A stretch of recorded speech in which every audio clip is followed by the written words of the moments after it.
Bienvenidos y bienvenidas a su programa Monseñor Romero y la misión del Evangelio. Un programa que lleva dos objetivos: conocer a Monseñor Romero y estudiar la Sagrada Escritura con un juicio crítico desde la teología de la liberación. Cada día tendremos un encuentro con Monseñor Romero y con el Dios de Jesús.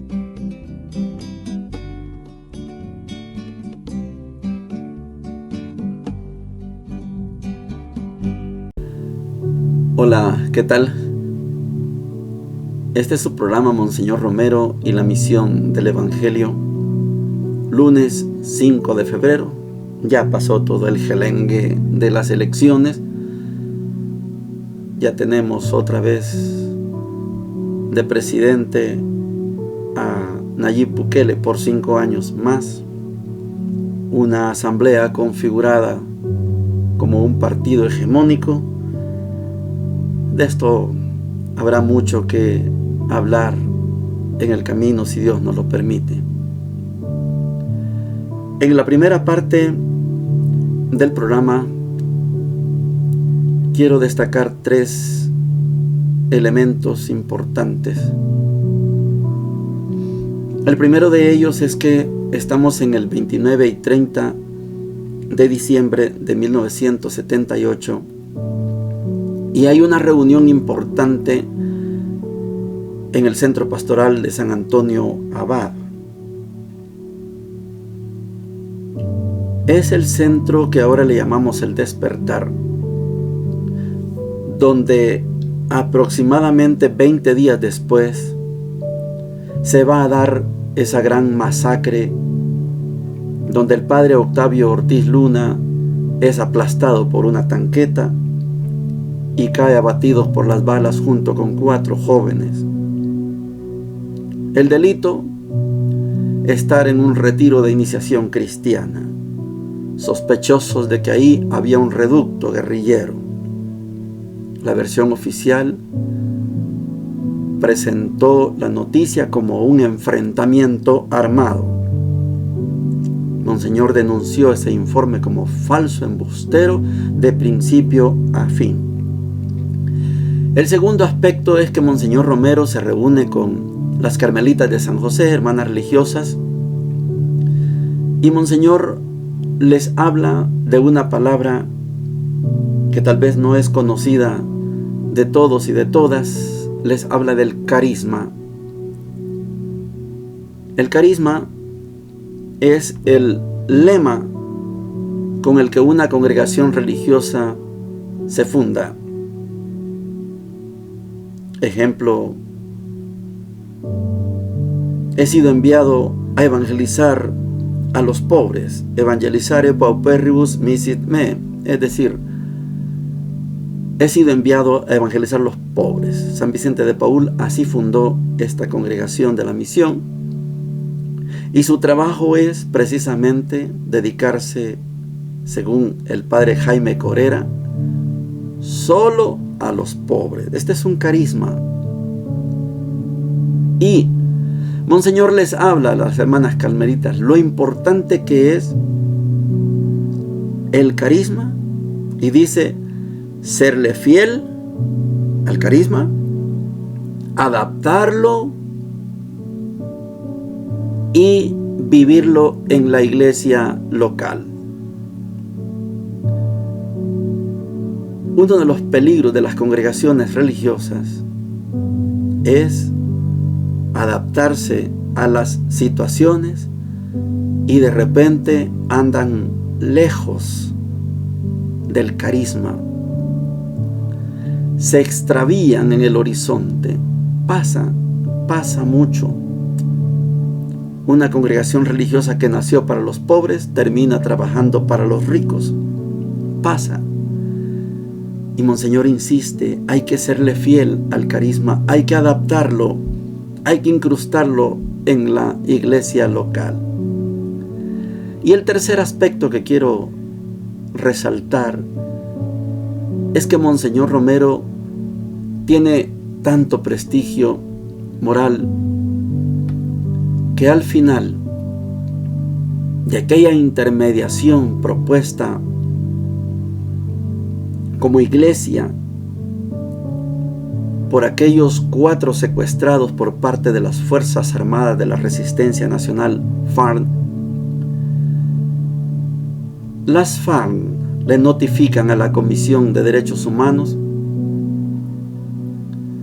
que están de acuerdo con la intermediación, pero que quieren a Monseñor Romero en esa comisión. Monseñor acepta, y quiero destacar las 2 razones.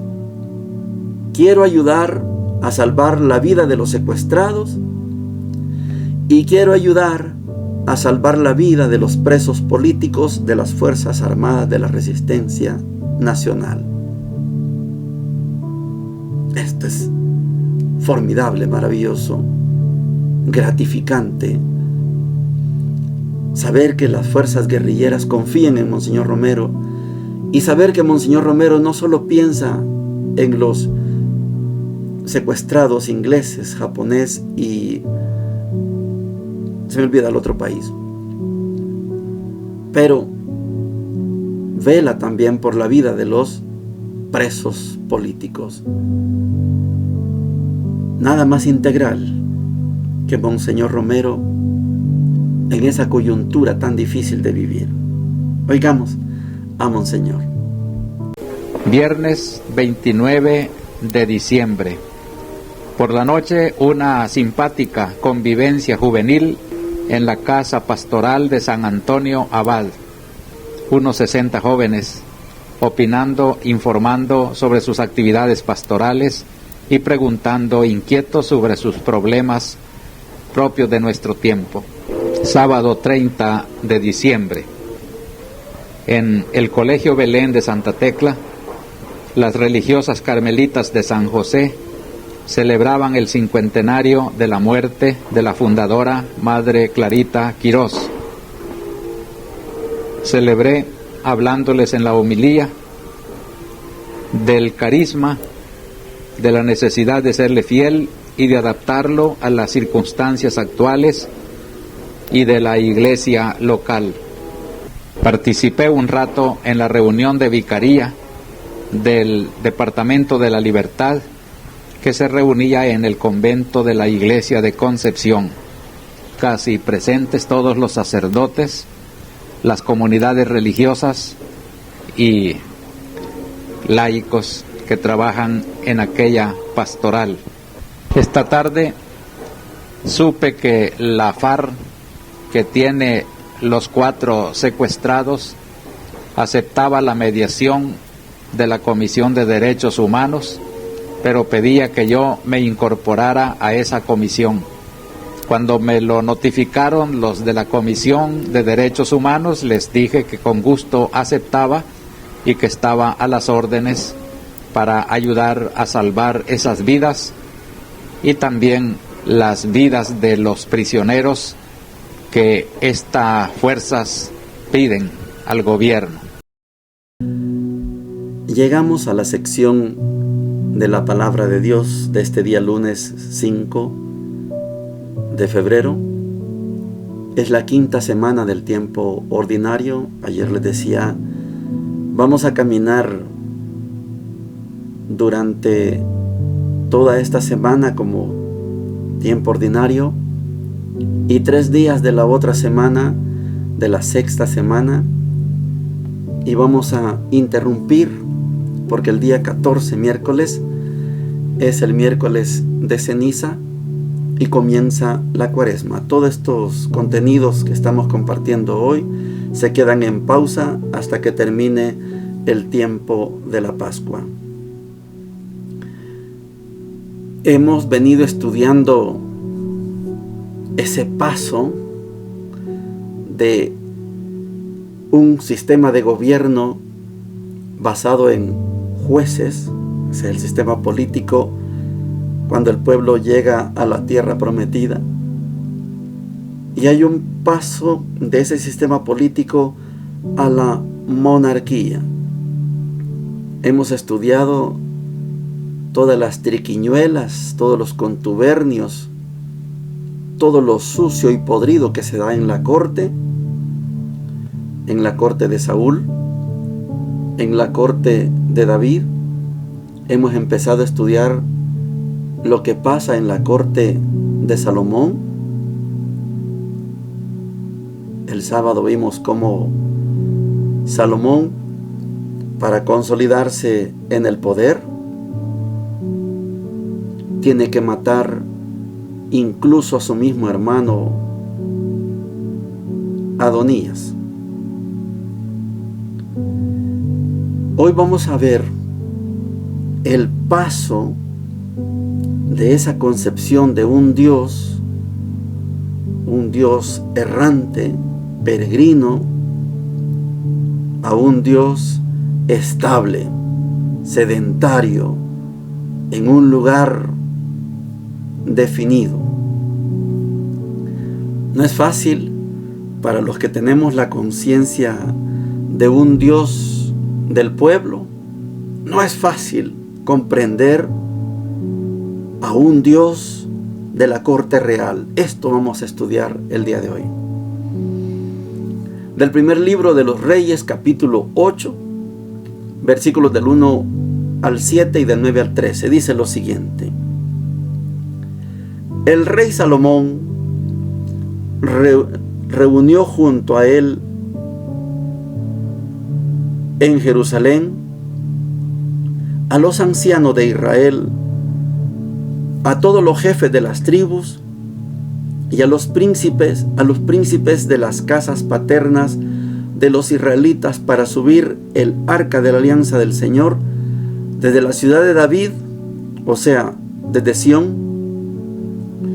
Todos los hombres de Israel se reunieron junto al rey Salomón en el mes de Etanim, el séptimo mes, durante la fiesta.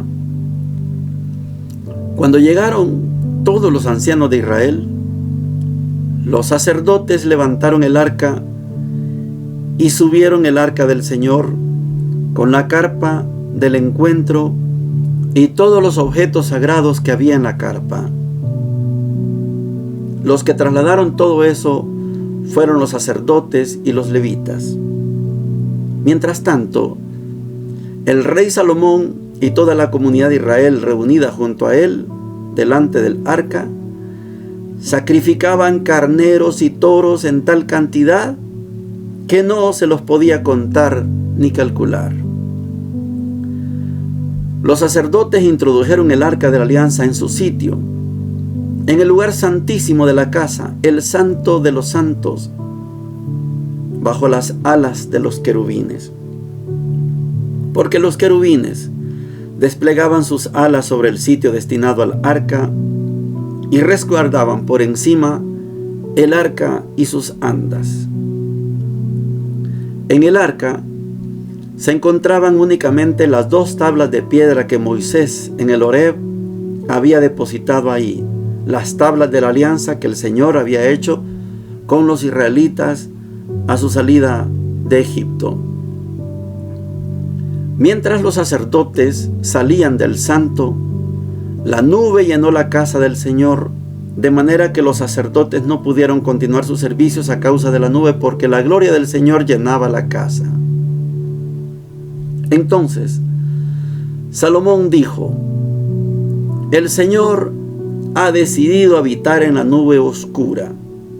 Sí, yo he construido la casa de tu señorío, un lugar donde habitarás para siempre. Palabra de Dios. Te alabamos, Señor. Se acabó aquel Dios peregrino, aquel Dios itinerante. Me atrevo a decir, se acabó aquel Dios del pueblo. Lo escondieron allá, en el Santo Santorum, en el Santo de los Santos, en el tabernáculo. Allá está el arca de la alianza.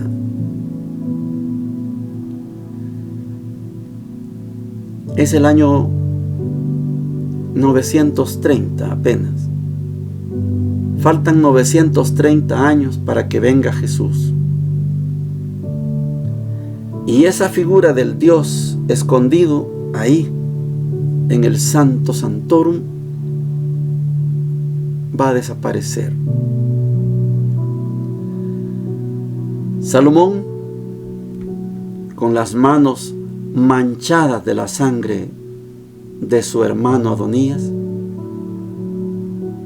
hace un acto de legitimación. Vengan todos los sacerdotes, vengan todos los ancianos, venga la tribu de Leví.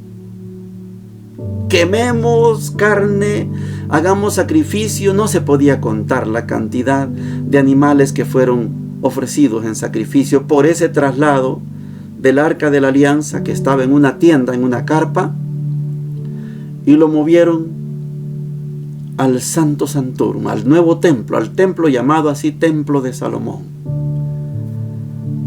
Cuando leemos toda la imaginería, todas las dimensiones, toda la forma que le dieron al templo,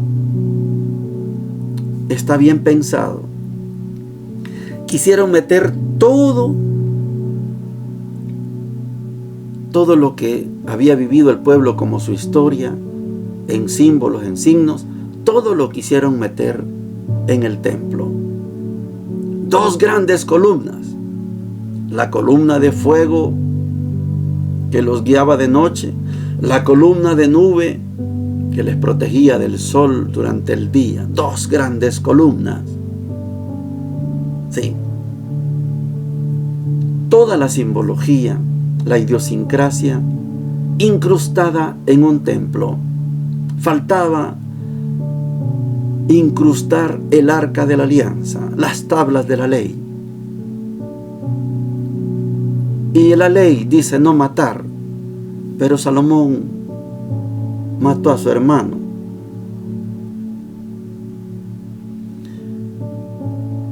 Y Dios, concebido en este siglo X antes de Cristo, deja de ser el Dios de las comunidades, el Dios de las tribus, y ahora es el Dios del templo. Todos los pueblos alrededor tienen templo. Tengamos también nosotros un templo. Astarte tiene su templo, los amorreos tienen su templo, los cananeos tienen su templo. Tengamos nuestro templo. Aquel Dios, el Dios de Moisés, el Dios de Abraham, el Dios de Isaac, el Dios de Jacob, fue encerrado en el templo. Vamos a seguir estudiando esto,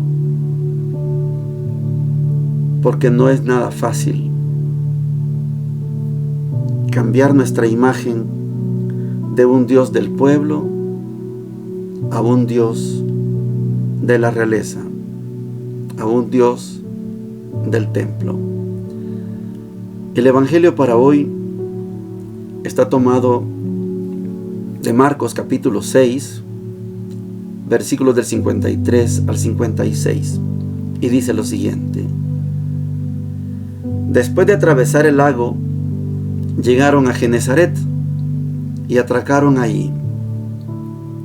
Apenas desembarcaron, la gente reconoció enseguida a Jesús y comenzaron a recorrer toda la región para llevar en camillas a los enfermos hasta el lugar donde sabían que Él estaba.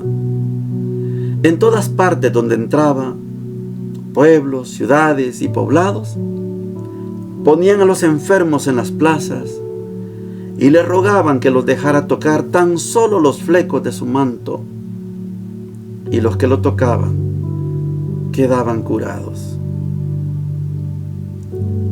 Palabra del Señor. Gloria y honor a ti, Señor Jesús. Es paradójico cómo se entendió a Dios en tiempos de Salomón y cómo se entendió a Dios en tiempos de Jesús. Maravillosas palabras. Aquí hay alguien que es más que Salomón. Buenas palabras. Mientras la concepción de aquel Dios que estaba en medio del pueblo, en esa arca de la alianza, la gente podía ver de lejos. Si había neblina, la Shekinah, decían: ha llegado Dios, ahí está Dios. No había neblina, no estaba Dios, era algo visible. Lo metieron al templo y solamente el rey y los sacerdotes podían tener acceso a Dios.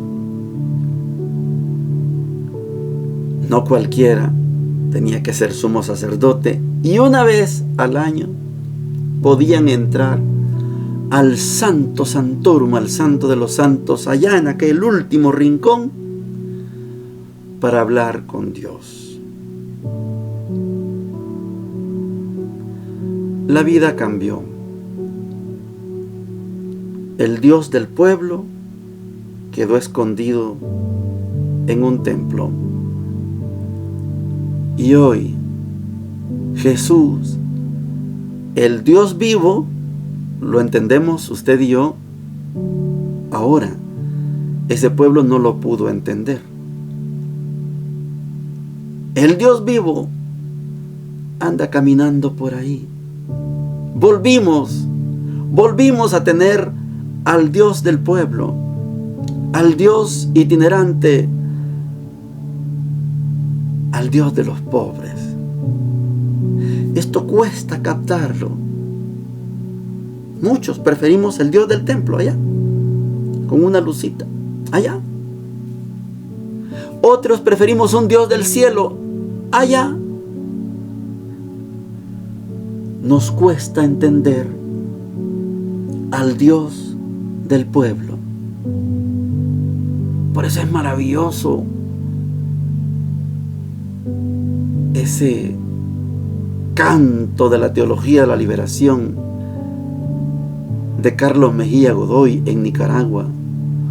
Vos sos el Dios de los pobres, ese Dios de los pobres, el Dios humano y sencillo, ese Dios de los pobres. Todavía en muchos lugares está desaparecido, todavía está escondido. Dios quiera y podamos encontrar al Dios de los pobres. Este programa no es político, no es proselitista de ningún partido.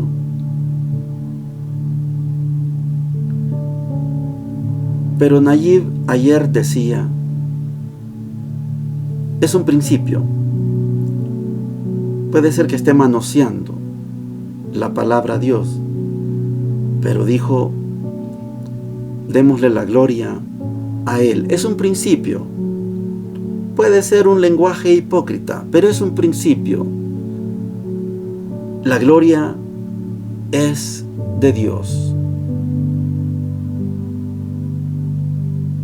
Y mientras le demos la gloria a Dios, Dios va a estar con el pueblo. Esto se los puedo garantizar.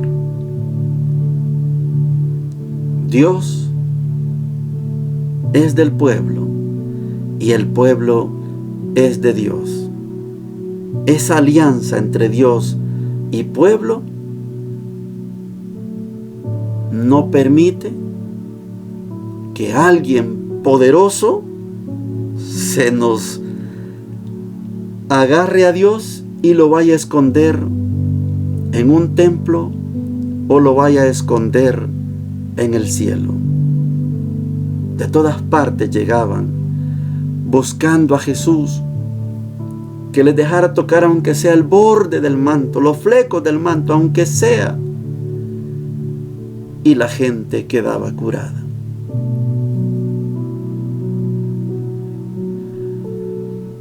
Una vez recibí una lección como sacerdote, estaba yo en Zacacoyo, una lección de pueblo que nunca se me va a olvidar. Falleció una persona muy querida del pueblo Zacacoyo, de la parroquia, y yo, revestido como sacerdote, llegué al cementerio. Hice lo que todos hacemos en un entierro. Hacemos algo que se llama responso. Y a la par, ahí muy cerca, estaba otra familia enterrando a un difunto. Yo, sacerdote revestido, le daba cristiana sepultura a un feligrés de nuestra parroquia. Y los que estaban a la par, yo no los conocía. Pero me acerqué sin decir nada. Tal vez me pedían que les hiciéramos un responso. No sabía si eran católicos o no católicos. Solo me acerqué. Y un muchacho de una mochila sacó una botella. Entiendo que de agua bendita. Y él vació la botella en el templo. Yo contemplé ese fenómeno. Y por supuesto que hice la diferencia. Allá está yo, la religión oficial, y aquí está el Dios del pueblo. Ese muchacho hizo lo que yo hacía en la religión oficial. Tremenda lección. De esos ejemplos, gracias a Dios, hay miles. El Dios del pueblo está en el pueblo, pero no nos damos cuenta. Dios está con los pobres y no nos damos cuenta. ¿Cuánta gente rezando el rosario? ¿Cuánta gente en una procesión? ¿Cuánta gente en una celebración patronal siente la presencia de Dios? Una cosa es la religión oficial y otra cosa es la religión del pueblo. Y cuidado, que eso no se le llama religiosidad popular, esa es una ofensa. Está la religión oficial y está la religión del pueblo. No religiosidad, eso es despectivo. Religión oficial y religión del pueblo. Maravillosa experiencia. Estamos aprendiendo y espero que sigamos estudiando estas diferencias porque son muy importantes. Bendiciones para todos y para todas. Hemos presentado Monseñor Romero y la misión del Evangelio. Hasta la próxima.